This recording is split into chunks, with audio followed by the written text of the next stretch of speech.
aqui ele.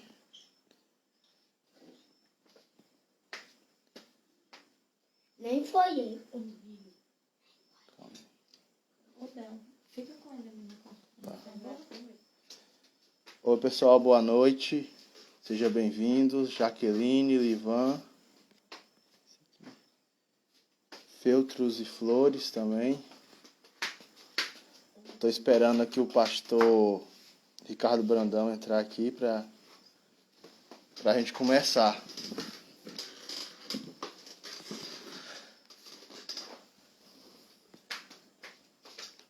Espera aí, ele já está entrando aqui.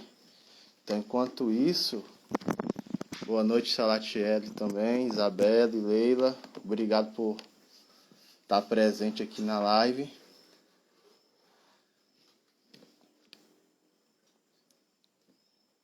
Então, hoje a gente vai falar com um tema que eu gosto muito, que é sobre finanças, que eu venho estudado bastante esses últimos tempos. E para começar, esperar que o pastor entrar, que ele já está entrando já, entrei em contato com ele. Então, eu vou contar para você como eu conheci o pastor Ricardo Brandão. Eu estava atendendo uma cliente que estava querendo comprar um sistema de informação. E nesse atendimento ela me convidou para fazer um curso, para ministrar esse curso de finanças que eles trouxeram, a igreja deles trouxeram, o pastor Ricardo Brandão lá do Espírito Santo, para ministrar esse curso, para preparar pessoas para estar ministrando esse curso. E eu tive com ela no sábado à tarde e já no sábado de manhã e no sábado à tarde a gente já iria começar a fazer o curso. Aí a gente fez o curso lá, era uma turma de poucas pessoas, um curso muito bom, aprendi bastante com ele. E ele mostra uma visão assim diferenciada assim sobre finanças, que normalmente a gente vê, né? O livro dele, que é esse aqui, o Finanças Saudáveis, é o livro que ele usa, que na verdade não é um livro, ele usa como um curso. Na verdade, isso aqui não é um livro, é um curso. Tanto que para ministrar o curso, as pessoas que vão fazer o curso, eles têm que comprar o livro para fazer o curso, porque todo o conteúdo está aqui no livro.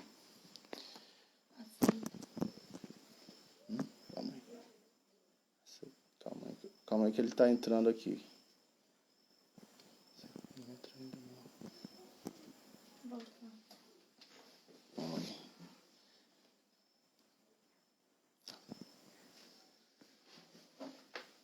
Então,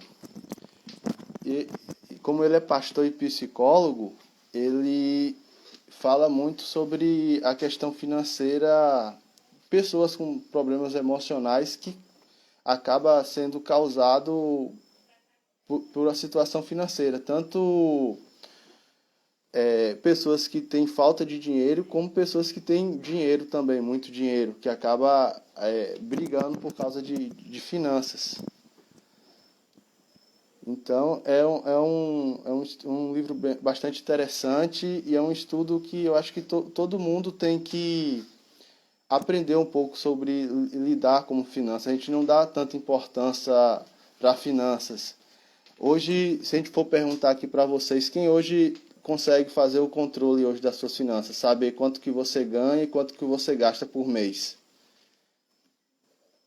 Quem de vocês pode me responder aí? Vocês conseguem fazer esse controle mensal?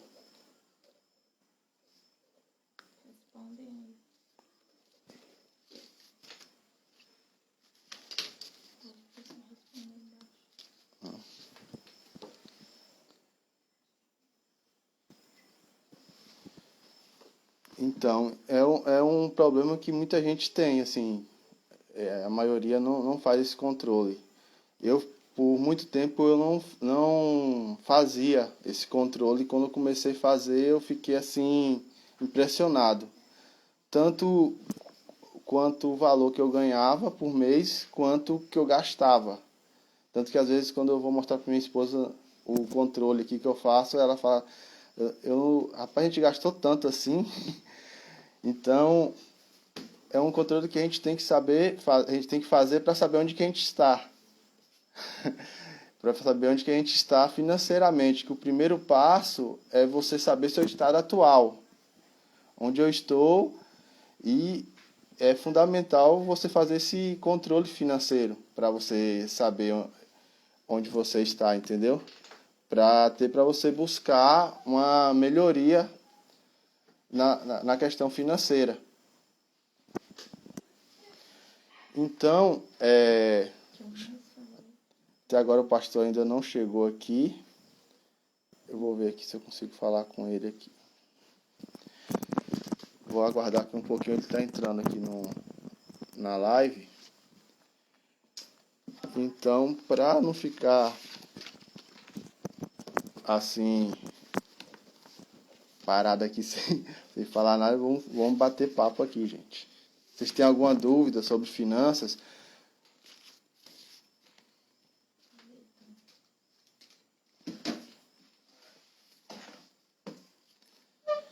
Então, se vocês puderem ir compartilhando aí, clicar no aviãozinho, pedir para as pessoas assistirem.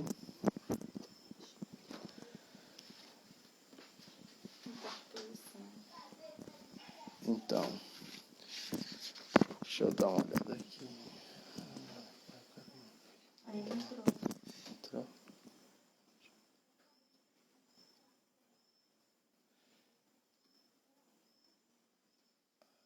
Entrou agora, gente. Mandei o convite aqui para ele esperar. Como vocês puderam na live de hoje? A gente está perguntando. Chega. Fala, parceiro. Boa noite, pastor. Um prazer falar com o senhor.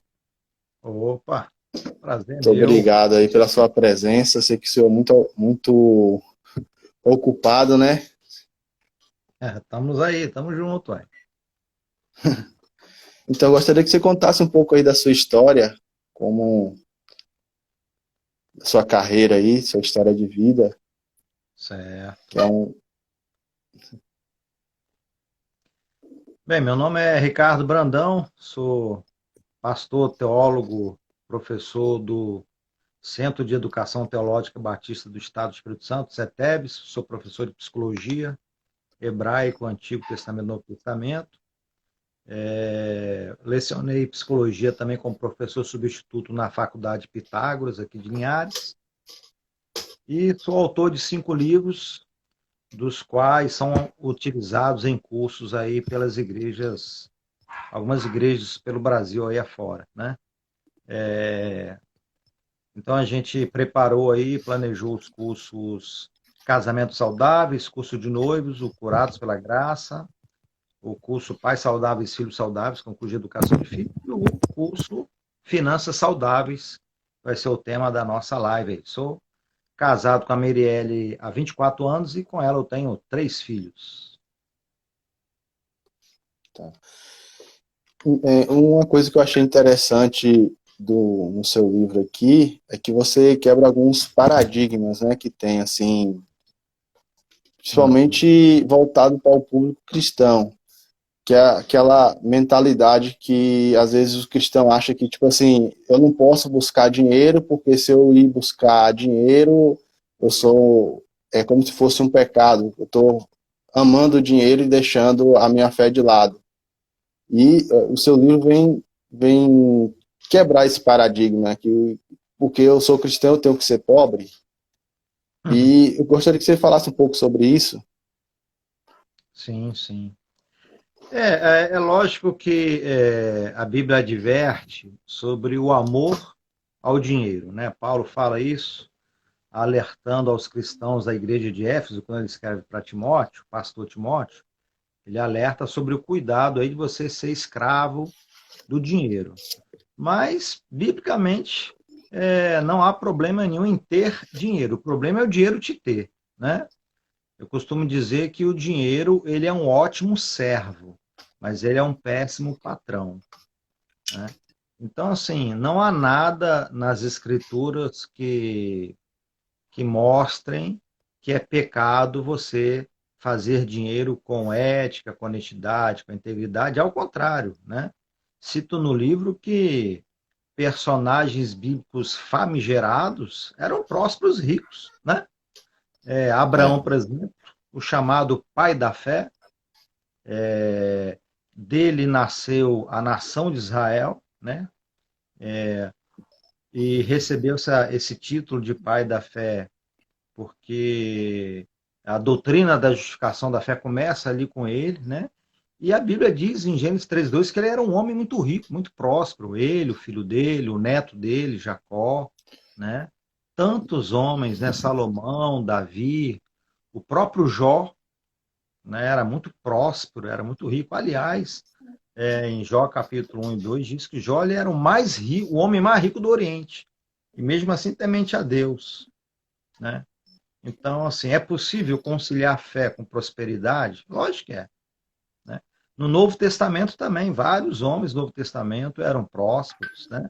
José de Arimateia se tornou seguidor de Jesus, onde Jesus usou o túmulo nele para ser sepultado.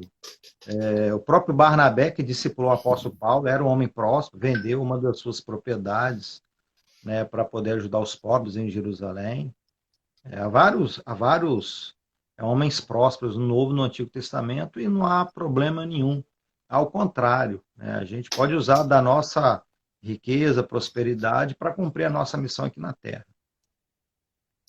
Eu lembro de um fato que aconteceu. A gente estava fazendo um curso e a pregadora, ela falou assim, perguntou na igreja, tinha mais ou menos 50 pessoas, ela perguntou quem quer ser rico. Dessas 50 pessoas, acho que só 5 levantou a mão, as outras ficaram com medo.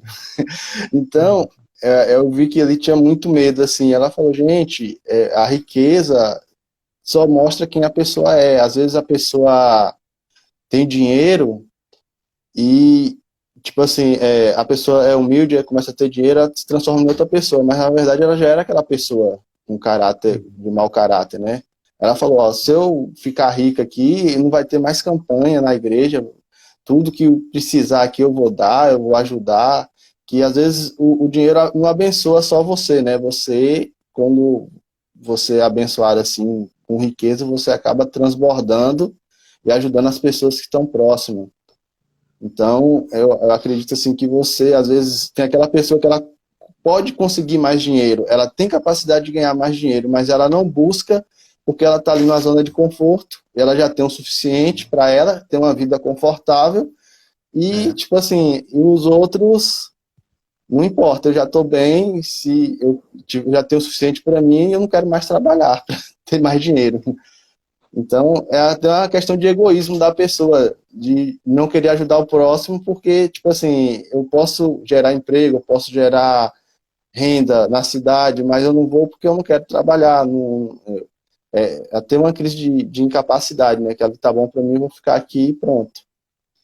Uhum. E uma questão também que eu achei interessante, que muita gente perguntou aqui para mim, sobre a questão daquele cristão que dizima, mas não é próspero. Deus não abençoa. E eu achei bastante interessante aí o que o senhor fala no livro. Você pode responder essa questão. E por que eu dizimo e não sou próspero? Porque Deus não me abençoa, já que eu estou dizimando todo mês. Então, Janilton, a gente fala isso logo no primeiro capítulo do livro, né? Para Deus abençoar suas finanças, costumo falar isso nos seminários, né? Para Deus abençoar suas finanças, você precisa ser fiel nos... E aí a turma responde, nos dízimos. Só que nos dízimos é uma resposta incompleta, né? Para Deus abençoar as nossas finanças, a gente tem que ser fiel nos 100%. 100% de quê? 100% dos princípios bíblicos, né? 100% dos princípios bíblicos que versam sobre a administração financeira. A Bíblia, quando ela fala de dinheiro, de finanças, ela não fala só sobre o princípio do dízimo. O princípio do dízimo é um, né? Mas se a gente pegar de Gênesis a Apocalipse, nós encontraremos outros princípios bíblicos, conselhos de Deus, para que a gente administre também os 90%. Os 90% que fica com a gente.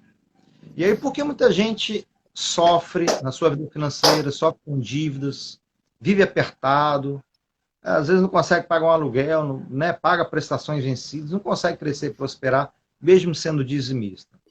Possivelmente porque essa pessoa é fiel só nos 10% e nos 90% não obedece a Deus, não segue os seus conselhos, faz tudo errado, né? Então, a palavra de Deus, ela apresenta conselhos bíblicos sobre a administração das finanças, sobre a administração dos 90% que fica com a gente. O negócio é que as pessoas ignoram isso.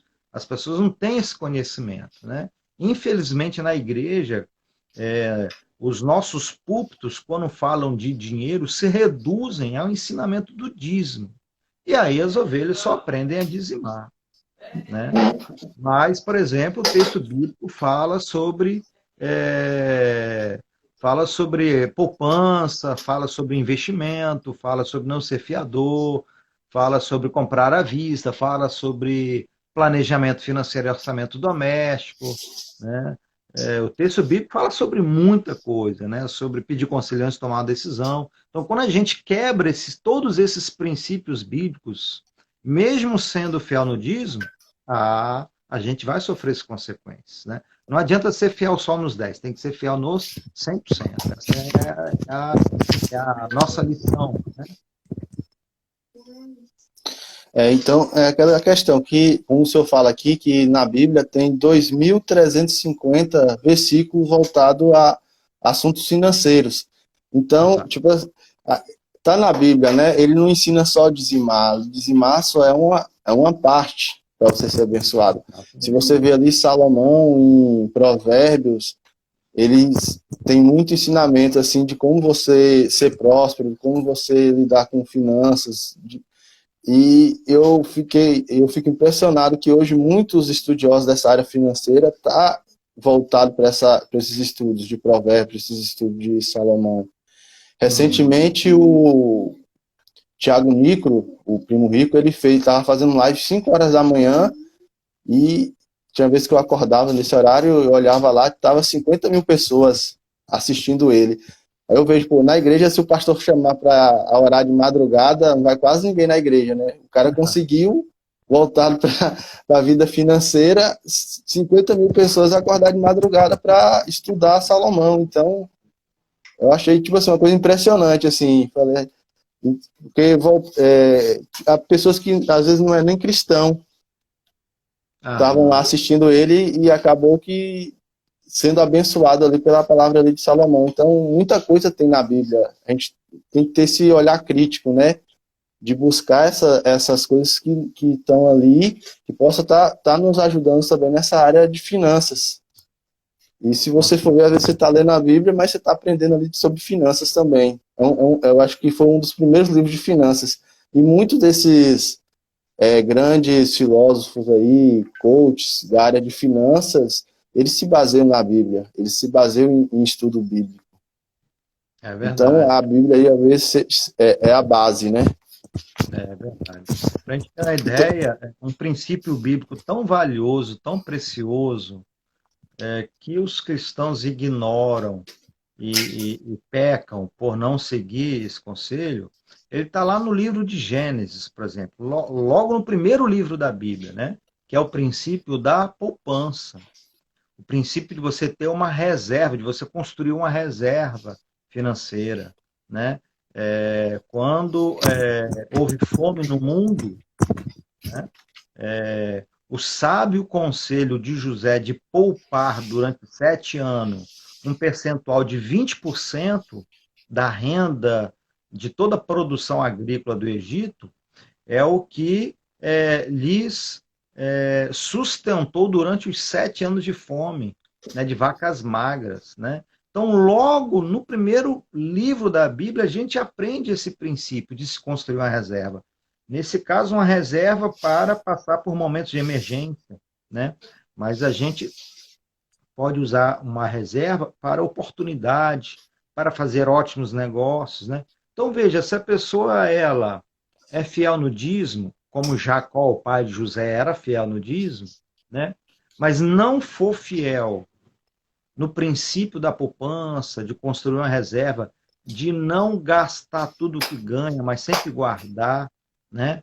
Seja para uma reserva de emergência, seja para aplicar, vai acontecer o que aconteceu com o povo de Israel, representado ali a partir de Jacó. Meu Deus, Jacó era dizimista, mas não tinha reserva. Jacó não fez o que o filho dele, José, fez. Qual foi o final da história? Jacó teve que ir para o Egito com seus filhos por causa da fome. E passou-se alguns anos, José morreu, o povo de Israel se multiplicou e se tornou escravo. Eu arrisco dizer que se Jacó tivesse uma reserva, tivesse feito poupança, tivesse a prática bíblica de construir a reserva, talvez o povo de Israel não teria sido escravo no Egito.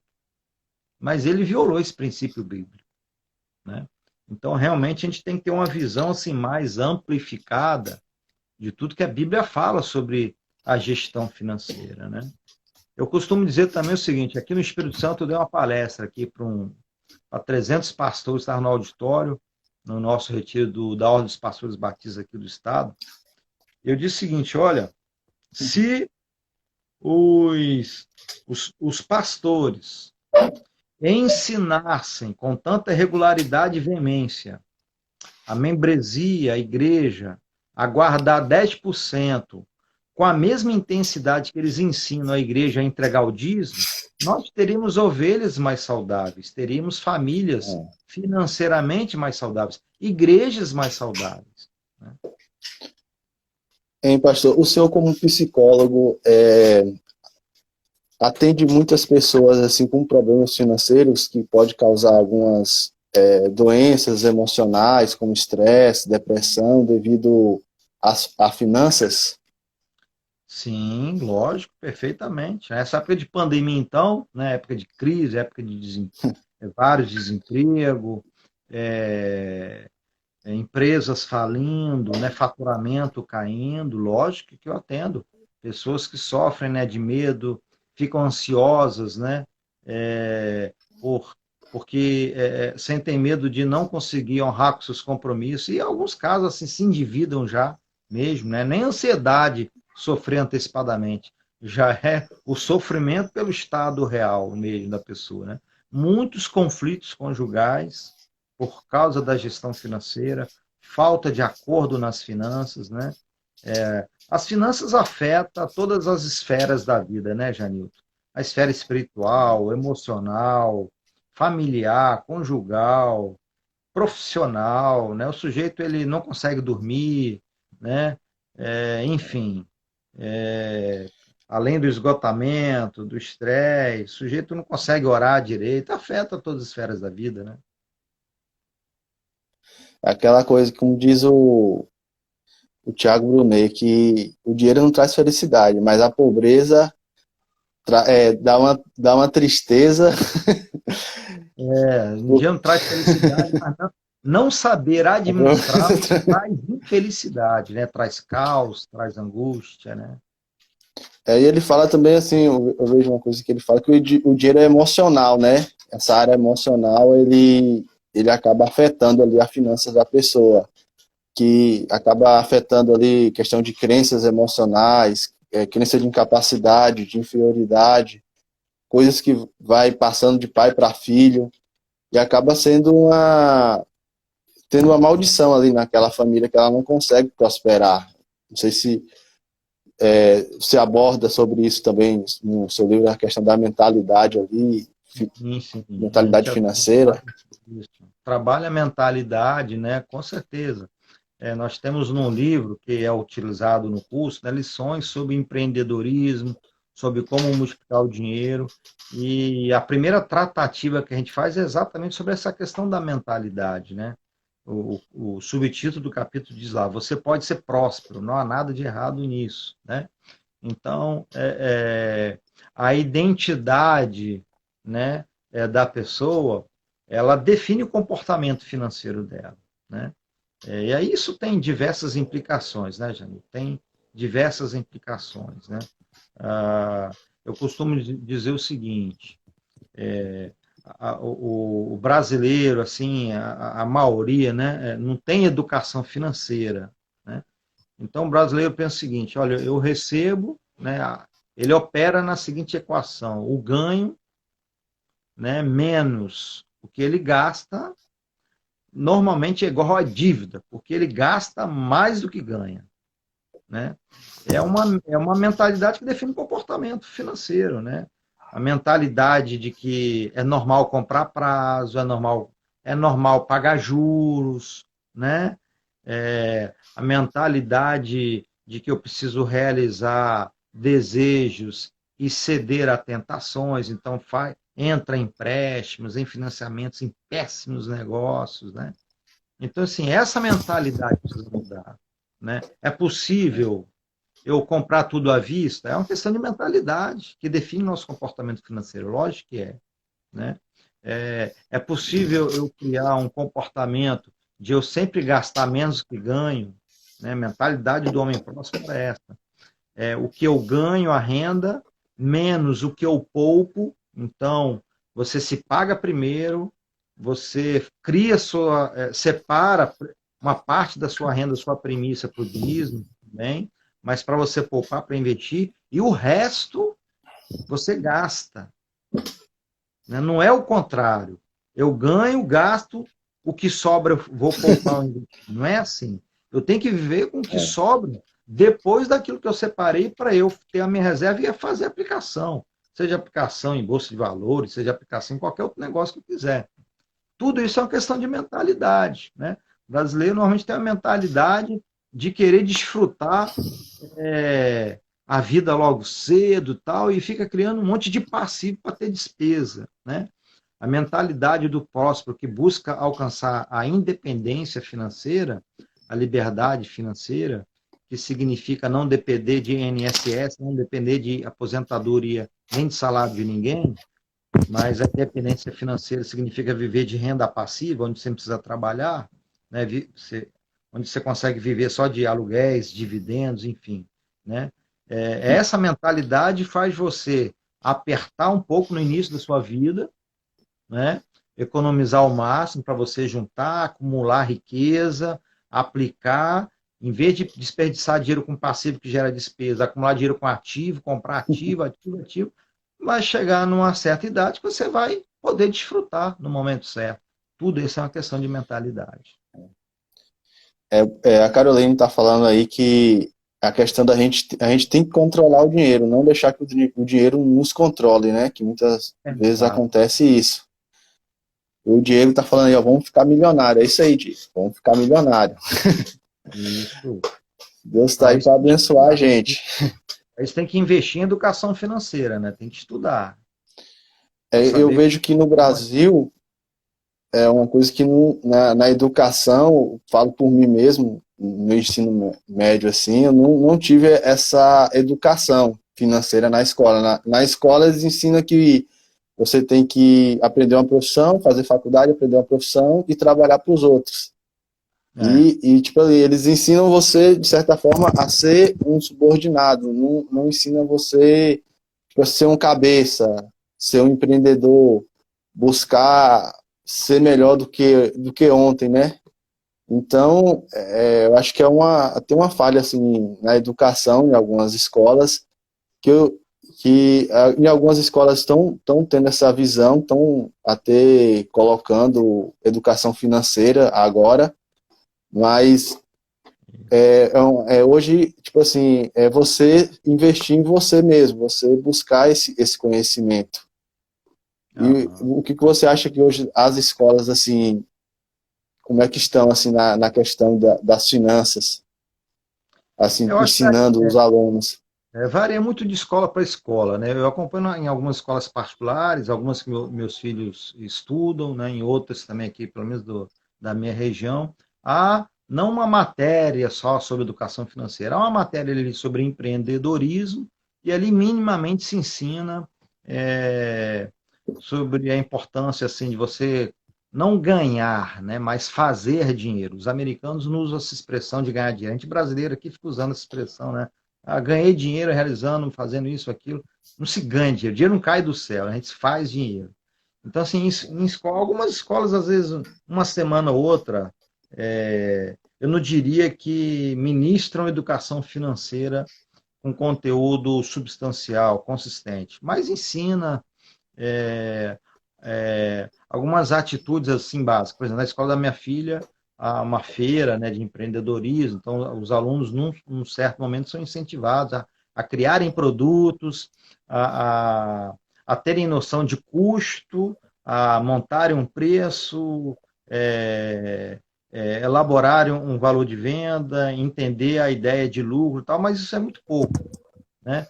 Acredito, Janilton, que a responsabilidade maior cabe aos pais mesmo, né? Cabe aos pais a educarem E os no seus seu livro filhos. você fala um pouco sobre como o pai, né, educar seu filho Tem um capítulo financeiramente, só sobre isso, educação financeira do filho. como você deve lidar ali com É, finanças ali com seu filho, que às vezes ele pega muito de você, né? Ele às vezes copia o pai, o filho. lógico. Eu gostaria de agradecer a presença aí de Caroline, Adriana, Ivonete, Carla, Gislane, muito obrigado aí. Regina, Jaqueline, Claudício, Germínio, Diego, Elisa, Sara, Amanda, Só os Sérgio, finzinhos aqui, peraí. Ciganos, Feltros e Cidalva, obrigado. Sérgio e o João Santos e Livan, obrigado aí por estar aqui conosco até agora. E se vocês quiserem fazer alguma pergunta para o pastor aí ou para mim, pode ficar à vontade aí, fazer qualquer dúvida que vocês tiverem. E tem até algumas perguntas aqui, que eu coloquei lá uma caixa de perguntas, e a Adriana perguntou qual a melhor forma de guardar dinheiro, na sua opinião, pastor. Uhum. Então, eu diria, de repente ela quis perguntar onde guardar o dinheiro, talvez, né? A forma é logo na origem, né? Você recebeu, se você trabalha como, né, profissional, como colaborador em alguma empresa, se você recebe contra-cheque, a melhor forma é receber o seu salário, você já tem que definir uma cota para poupar. Você não pode esperar o final do mês, né, para ver se sobrar, aí você vai e retira para poupar. Não. Recebeu o salário, já define, é 100, é 200, é R$ 1.000, já define e já tira logo. Bem, você pode colocar essa sua reserva, né, num tesouro direto, apesar de que hoje, mas para quem não tem costume, né, poupança nunca jamais que hoje atualmente está rendendo menos que a inflação, mas depende de um tesouro direto ali, né, e acumulando. Consórcio, lembrar que consórcio não é poupança, consórcio é um péssimo negócio que você está pagando juros em consórcio, né, uma média de 20 a 25%. Tem gente que fala assim, não consigo poupar, vou pagar um consórcio. Isso é um péssimo negócio, né? Você pagar um Eu consórcio, ouvi você dizer que tem países que é proibido, né, fazer consórcio. Países exteriores que é proibido fazer consórcio. Eles proibiram. Só que no Então, Brasil que é permitido. é. Então, assim, tem que ser radical, ser firme, aconteça o que acontecer, né? A sua prioridade tem que ser separar uma verba, e aí você vai acumulando riqueza, logicamente, alguns dizem de 3 a 6 meses, né? Que deve ser a sua reserva, o valor da sua despesa mensal. Passado isso, aí você já pode fazer investimento, aplicação em bolsa de valores, que rende mais, renda variável, né? A Caroline deu a dica aí da Nubank, né? Esses bancos digitais que estão aparecendo aí, que você pode estar guardando, ele tem um rendimento ali, bem que pouco, né? Mas rende alguma coisa, né? Uhum. Às vezes até maior do que a poupança. O PicPay está rendendo aí 210% do CDI. Até bem mais assim que a poupança mesmo. Até eu não sabia que o PicPay rendia também. Agradecer aí a presença do apóstolo Isaac, que está aí assistindo a live. E Tem uma questão do livro aqui que você fala sobre a infidelidade financeira, como a gente pode ser infiel com as finanças. Isso, a gente fala aí da relação conjugal, né? A gente fala muito da infidelidade, o pessoal sempre leva para traição sexual, para adultério, né? Mas também existe a traição financeira. É quando um dos cônjuges mentem ou omitem alguma informação financeira para o outro, né? Então, assim, esconde um gasto, né? Compra algo escondido, faz um empréstimo sem falar com o cônjuge, toma uma decisão sem ser em acordo com o cônjuge. Ou então ganha, né? Tem um ganho e não é transparente com o seu cônjuge. Então, isso causa um sentimento de traição no outro. Então, esse fenômeno da infidelidade é quando você toma uma decisão financeira sem antes compartilhar com a tua esposa ou com o teu marido. Quando você mente mesmo. Isso traz seríssimos problemas conjugais. Necessariamente o erro não está em fazer dívidas. Às vezes o casal não tem dívida. Mas o fato, né, de comprar e fazer dinheiro sem ser em acordo, sem ser em transparência, isso comunica, né, uma infidelidade, um comportamento escuso, né, um sentimento de desconfiança no outro. Aí depois tu vai descobrir, aí causa discórdia, intriga, né?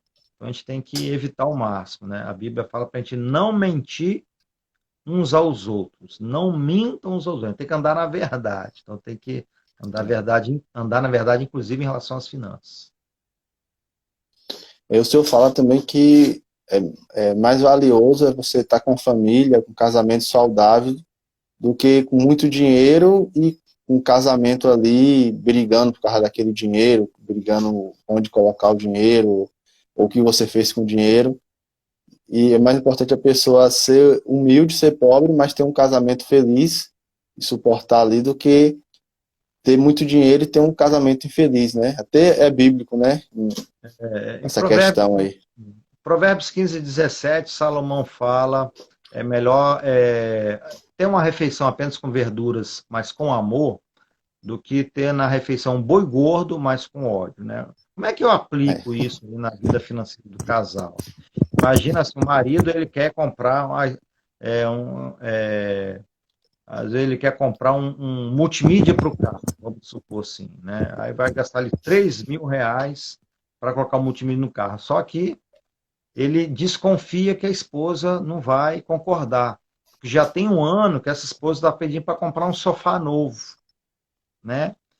E aí, assim, o que ele faz? Ele vai e compra um multimídia esse mesmo, coloca lá, não comunica a esposa. Quando ela chega no carro, tá lá, na tela, né? E aí ela pergunta, ué, você não falou que não tinha dinheiro para comprar o sofá? Como é que tá esse multimídia? Ah, isso aqui foi baratinho, comprei numa promoção, dei R$ 300 lá, tá na ponta de estoque, não sei o que, e mente, né? E aí vai gerar discórdia. Então, assim, é melhor você ter autocontrole, né? Ter cautela, ao invés de querer realizar um desejo pessoal em detrimento ao acordo conjugal, é melhor você abrir mão desse desejo nesse momento, conversar, dialogar, fazer o acordo certinho, viver em amor, prorrogar a realização desse sonho, desse desejo, para quando você conseguir dialogar direitinho com a sua esposa ou marido, né? Quando fazer um acordo assim bem redondinho, onde houver apoio, aí sim você ir lá e realizar o seu desejo, né? Com tudo isso debaixo de transparência, debaixo da verdade, para evitar atritos conjugais, né? E qual dica o senhor dá? Aqui tem mais uma pergunta aqui. Qual a melhor forma de fazer um controle financeiro? De eu controlar minhas finanças, assim. Então, isso vai variar muito de pessoa para pessoa, né, Janilton? Assim, das competências de cada um, né? Então, assim, tem gente que gosta. Eu, por exemplo, eu gosto de usar o Excel, né? Eu personalizo a minha planilha, o meu controle financeiro, eu prefiro fazer no Excel. Tem gente que gosta de usar aplicativo no celular, tem vários aplicativos, tanto gratuitos como pagos. Você pode baixar um aplicativo de controle financeiro no celular e lançar todas as contas, as despesas.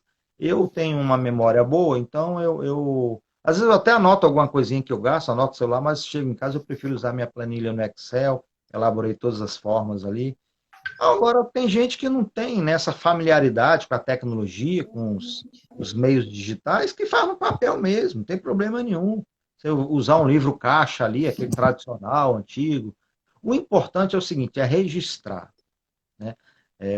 Você precisa ter um controle. Você tem que saber quanto que você ganha, você tem que saber quanto que você gasta, isso tem que ser registrado.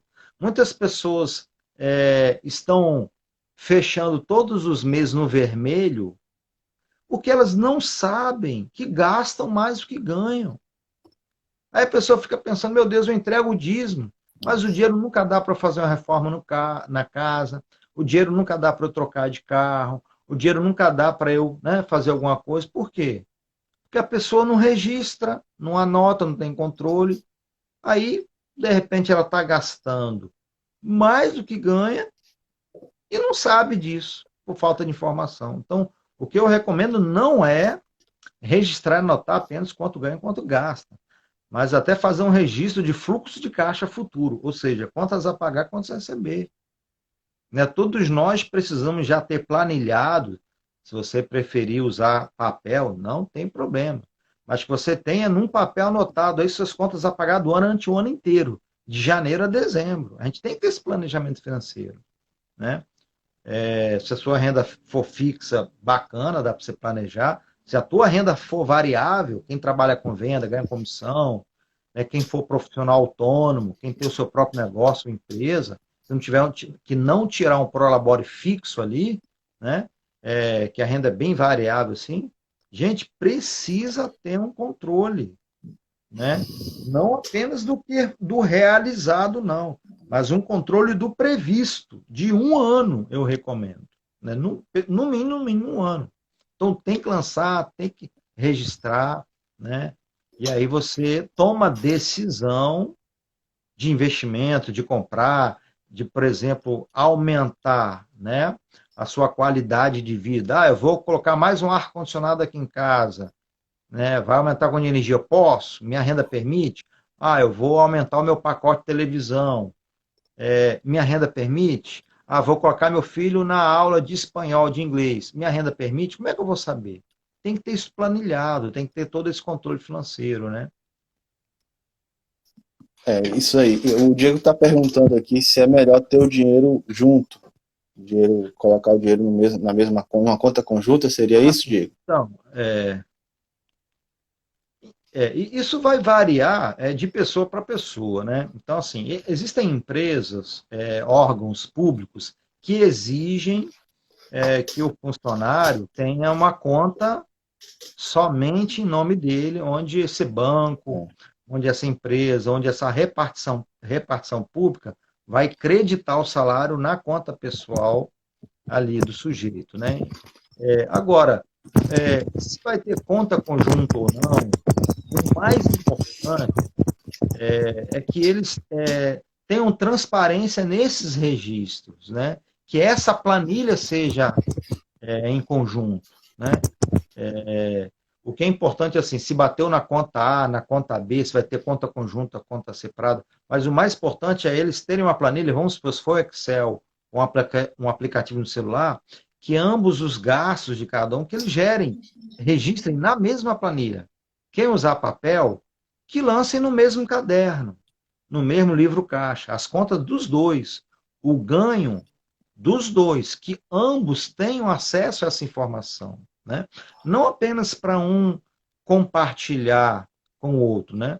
Mas, por exemplo, para ambos, o Janilton, ter assim, uma unanimidade, né? Uma concordância nos objetivos, uma concordância nas metas.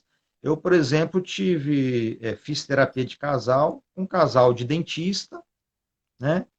E um queria investir na clínica odontológica dele, já tinha uma com 5 consultórios, estava para comprar outra. O objetivo dele era aquele. E o objetivo da esposa era fazer uma cirurgia plástica. Ou seja, objetivos completamente diferentes. Quando você tem objetivos completamente diferentes, né, o casal, e cada um administra as suas finanças para realizar os seus próprios desejos, cada um para si, isso compromete a unidade do casal, isso compromete a intimidade do casal. Então, o que o casal precisa fazer? Entrar em acordo, estabelecer um objetivo em comum, né? Os dois trabalharem juntos, né, para realizar um objetivo que é da família do casal, e não dividirem forças. Olha, marido e esposa, que cada um tem a sua renda, cada um administra do seu jeito, cada um gasta e não há esse compartilhamento, e isso distancia o casal. Se um casal quer viver a plenitude da intimidade conjugal, ele precisa viver também uma intimidade nas finanças, compartilhando tudo. Bem, pode ter uma conta conjunta, né, pode ter um cartão de crédito, né, uma segunda via da esposa ou do marido, enfim, né, o casal precisa estudar qual é a melhor forma que se adapte a ele, né? Mas o importante, independentemente dessas peculiaridades, é no orçamento, na planilha, né, onde eles lançam, registram, ter tudo junto e não as contas da esposa separadas das contas do marido. Você falou tudo aí.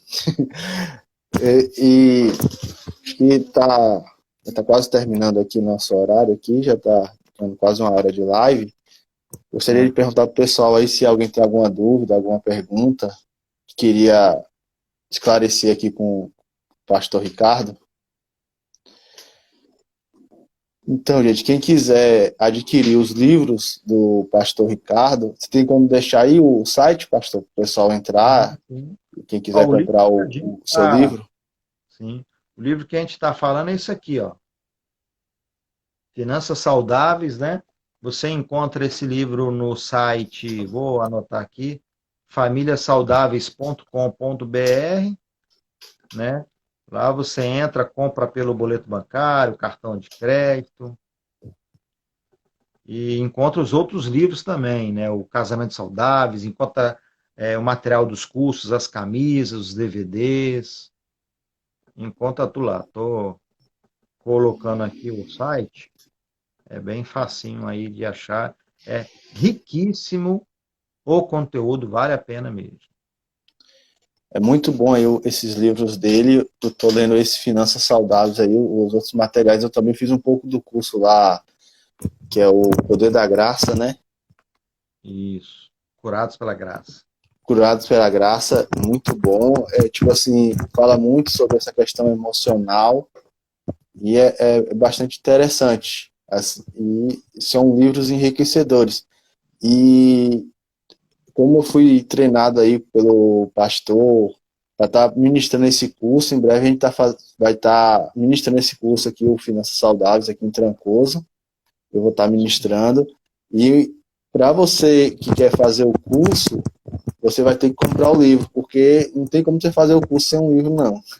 Então você que já está querendo fazer o curso... Os exercícios, né? E o livro é barato, gente. O livro não é caro, é barato, é bem barato o livro. Só você entrar lá no site, já peça seu livro, você já vai lendo, que depois a gente reúne o grupo e a gente vai debatendo e vai aprendendo um com o outro. E, pastor, você quer deixar uma última mensagem aí para as pessoas que estão assistindo aí a gente? Sim, é isso aí, gente. A palavra de ordem é invista, né, na educação financeira, né, invista em conhecimento, estude, né, seja fiel no dízimo, isso é bacana, importante, mas entenda que a Bíblia traz tantos outros princípios riquíssimos, né, sobre a gestão financeira, e que se você seguir esses princípios, você tem grandes chances de você crescer na sua vida profissional, né? No livro a gente traz princípios também de aplicação financeira, traz base bíblica para isso, né? Atitudes para você alavancar no seu negócio, para você crescer profissionalmente né? Então, assim, é bem bacana, estude, assista vídeos, faça o curso aí com o Janilton, né? Para que você possa colher os frutos, né? De uma saúde financeira a partir da mudança de mentalidade, da mudança de comportamento, viu?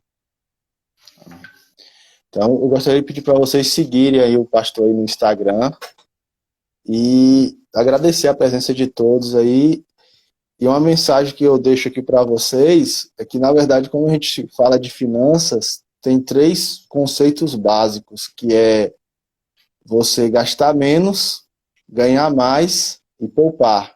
E todos esses conceitos você vai aprender através do livro, porque ele ensina questão de criatividade, de você buscar conhecimento, e aconteceu isso comigo, assim, eu busquei muito conhecimento esse ano, foi um ano, nunca fiz tanto curso na minha vida que eu fiz esse ano, aprendi muito, e eu tive uns resultados muito bons na minha vida, graças a Deus. Bacana. Então, muito obrigado aí. Se alguém tiver alguma pergunta aí, alguma coisa para perguntar, alguma dúvida. Acho que já está tudo esclarecido aí. Muito obrigado, pastor, pela sua presença, pelo seu tempo. Muito obrigado aí, pessoal. Até a próxima live. Isso aí. Deus abençoe a todos aí. Um forte abraço. Eu vou deixar a live salva aí para quem quiser mandar para alguém para assistir. E tchau, pessoal. Um abração.